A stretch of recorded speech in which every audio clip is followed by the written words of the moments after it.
ಚಿಕ್ಕಬಳ್ಳಾಪುರ ನಗರದ ಪಿಪಿಎಚ್ಎಸ್ ಶಾಲೆಯಲ್ಲಿ ಇಂದು ಆಚಾರ್ಯೋತ್ಸವ ಗುರುವಂದನಾ ಕಾರ್ಯಕ್ರಮ ಅತ್ಯಂತ ಶಿಸ್ತುಬದ್ಧವಾಗಿ ಆಚರಿಸಲಾಯಿತು.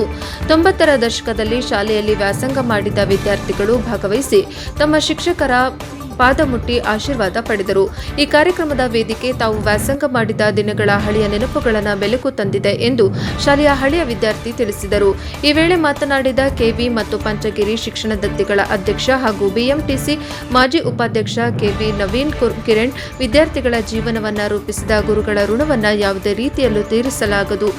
ಹಳೆಯ ವಿದ್ಯಾರ್ಥಿಗಳಿಂದ ನಡೆಯುವ ಇಂತಹ ಗುರುವಂದನಾ ಕಾರ್ಯಕ್ರಮಗಳು ಶಿಕ್ಷಕರಿಗೆ ಗೌರವ ಸಲ್ಲಿಸುವ, ಹಳೆಯ ನೆನಪುಗಳನ್ನು ಮೆಲುಕು ಹಾಕುವ ಮತ್ತು ಗುರು ಶಿಷ್ಯರ ಬಾಂಧವ್ಯವನ್ನು ಮತ್ತಷ್ಟು ಗಟ್ಟಿಗೊಳಿಸುವ ಅರ್ಥಪೂರ್ಣ ಕಾರ್ಯಕ್ರಮಗಳಾಗಿವೆ ಎಂದರು.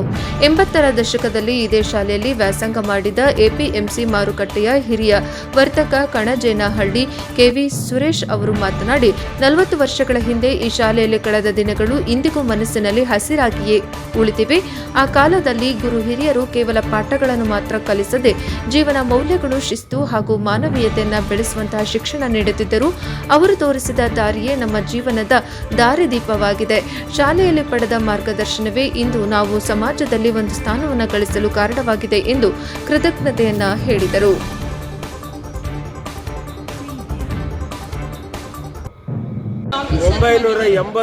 ರಲ್ಲಿ 8ನೇ ತರಗತಿ ಪ್ರಾರಂಭ ಆಗಿ 93ರಲ್ಲಿ SLCಯನ್ನು ವಿದ್ಯಾಭ್ಯಾಸ ಮಾಡಿ ಆಚೆ ಬಂದಂಥ ವಿದ್ಯಾರ್ಥಿ ನಾನು. ಈ ಶಾಲೆ 1973ರಲ್ಲಿ ಪ್ರಾರಂಭವಾಗಿ ಇವತ್ತಿನವರೆಗೂ ಸಹಸ್ರಾರು ಜನ, ನನಗೆ ತಿಳಿದ ಮಾಹಿತಿ ಪ್ರಕಾರ 16,000ಕ್ಕೂ ಹೆಚ್ಚು ಜನ SSLCಯಲ್ಲಿ ಪರೀಕ್ಷೆಯಲ್ಲಿ ಅಭ್ಯಾಸವನ್ನು ಮಾಡಿದ್ದಾರೆ ಮತ್ತು ಉತ್ತೀರ್ಣರಾಗಿರ್ತಕ್ಕಂಥದ್ದು 11,000 ಜನ ಉತ್ತೀರ್ಣರಾಗಿದ್ದಾರೆ. ಯಾಕಂದ್ರೆ ಈಗ 90ರ ದಶಕದ ನಂತರ ಉತ್ತೀರ್ಣ ತುಂಬಾ ಸುಲಭ, ಆದ್ರೆ 70ರ ದಶಕ, 80ರ ದಶಕ, 90ರ ದಶಕದಲ್ಲಿ ಪಾಸ್ ಆಗೋದು ಅಂದ್ರೇನೆ, SLC ಪಾಸ್ ಅಂದ್ರೇನೆ ತುಂಬಾ ದೊಡ್ಡ ವಿಚಾರ ಆಗ್ತಾ ಇತ್ತು. ಆಗ ಕ್ಲಾಸಲ್ಲಿ 50 ಜನ ಇದ್ರೆ 30 ಜನ ಪಾಸ್ ಆದ್ರೆ ಅದು ದೊಡ್ಡ ವಿಚಾರ. ಅದು ಹಾಗೆ ಚಿಕ್ಕಬಳ್ಳಾಪುರ ಭಾಗದಲ್ಲಿ CV ವೆಂಕಟರಾಯಪ್ಪನವರ ಕನಸು ಏನು, ಆ ವಿದ್ಯಾರ್ಜನೆಯನ್ನು ಕೊಡಬೇಕು. ಈ ಹಳ್ಳಿಗಾಡಿನ ಮಕ್ಕಳು ಎಲ್ಲರೂ ಸಹ ವಿದ್ಯಾವಂತರಾಗಿ ಸಮಾಜದಲ್ಲಿ ಒಳ್ಳೆ ರೀತಿಯಲ್ಲಿ ಬೆಳಿಬೇಕು ಅಂತ ಅವ್ರು ಏನು ಕನಸು ಕಂಡಿದ್ರು ಅದು ಇವತ್ತು ಸಾಕಾರ ಆಗಿದೆ. ಆದರೆ ಇವತ್ತು ವಿಶೇಷವಾಗಿ ನಾವು ಹಳೆಯ ವಿದ್ಯಾರ್ಥಿಗಳು ಎಲ್ಲರೂ ಸಹ ಸೇರಿ ಕಳೆದ 2 ತಿಂಗಳಿಂದ ಸತತವಾಗಿ ಒಂದು ಪ್ರಯತ್ನ ಮತ್ತು ಸತತವಾಗಿ ಸಭೆಗಳನ್ನು ಸೇರಿ ಇವತ್ತು ಆ ದಶಕದಲ್ಲಿ ಯಾರು ಇಲ್ಲಿ ವಿದ್ಯಾರ್ಥಿಗಳಿಗೆ ಬೋಧನೆಯನ್ನು ಮಾಡಿದ್ರು, ಶಿಕ್ಷಕರಾಗಿ ಕಾರ್ಯನಿರ್ವಹಿಸಿದ್ರು, ಆ ಶಿಕ್ಷಕರು ಎಲ್ಲರನ್ನೂ ಸಹ ಅವರ ಮನೆಗೆ ಹೋಗಿ ಕರೆದುಕೊಂಡು ಬಂದು ಇವತ್ತು ಅವರಿಗೆ ತಕ್ಕ ಮಟ್ಟದಲ್ಲಿ ಒಂದು ಆಚಾರ್ಯೋತ್ತಮ ಪ್ರಶಸ್ತಿ ಅಂತ ಅವರಿಗೆ ನೀಡಿ ಗೌರವಿಸ್ತಕ್ಕಂಥ ಕೆಲಸವನ್ನ ಹಳೆಯ ವಿದ್ಯಾರ್ಥಿಗಳು ಎಲ್ಲರೂ ಸಹ ಸೇರಿ ಮಾಡ್ತಾ ಇದ್ದೀವಿ. ನಮಗೆ ತುಂಬಾ ಸಂತೋಷ ಆಗಿದೆ ಏನು ಅಂತಂದ್ರೆ ಪ್ರತಿಕ್ರಿಯೆ ಏನು ವಿದ್ಯಾರ್ಥಿಗಳು, ಹಳೆಯ ವಿದ್ಯಾರ್ಥಿಗಳು ಪ್ರತಿಕ್ರಿಯೆ ಕೊಟ್ಟಿದ್ದಾರೆ, ಇದು ನಿಜವಾಗ್ಲೂ ಸಹ ತುಂಬಾ ಸಂತೋಷ ಆಗಿದೆ. ನಾವೆಲ್ಲೋ ಒಂದು ಕಡೆ ಎಷ್ಟು ಜನ ಬರ್ತಾರೆ ಅಂತ ಸ್ವಲ್ಪ ನಮಗೆ ಅನುಮಾನ ಇತ್ತು. ಆದ್ರೆ ಇವತ್ತು ಬೆಳಗ್ಗೆ ನೋಡಿದಾಗ ನಿಜವಾಗ್ಲೂ ಸಹ ಆಚಾರ್ಯೋತ್ಸವ ಕಾರ್ಯಕ್ರಮ ಎಲ್ಲ ನಮ್ಮ ಹಳೆ ವಿದ್ಯಾರ್ಥಿಗಳು ಸೇರಿ ಈ ಕಾರ್ಯಕ್ರಮವನ್ನು ಹಮ್ಮಿಕೊಂಡಿದ್ದೀವಿ. ನಾನು ಇಲ್ಲಿ 82ರಿಂದ 85ವರೆಗೂ ನಾನು ಇದೇ ಶಾಲೆಯಲ್ಲಿ ಓದಿರ್ತಕ್ಕಂಥ ವಿದ್ಯಾರ್ಥಿ.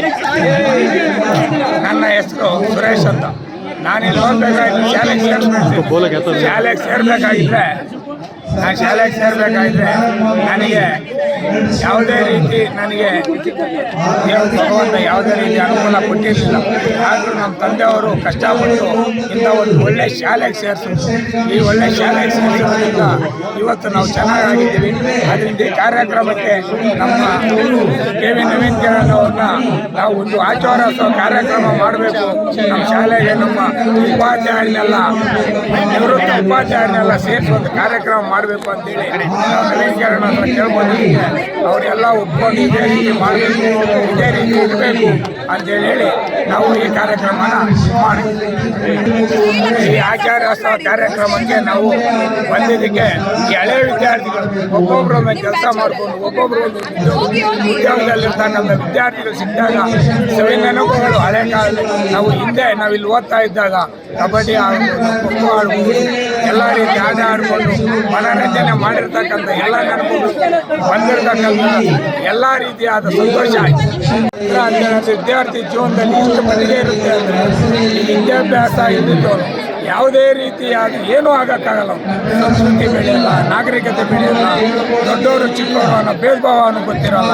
ಯಾವುದೇ ರೀತಿ ಒಂದು ಮನುಷ್ಯ ಒಂದು ಉನ್ನತ ಮಟ್ಟ ಎಲ್ಲ ರೀತಿ ಸಮಾಜದಲ್ಲಿ ಗೌರವ ಎಲ್ಲ ಸಿಗಬೇಕಾಗಿದ್ದರೆ ನಮ್ಮ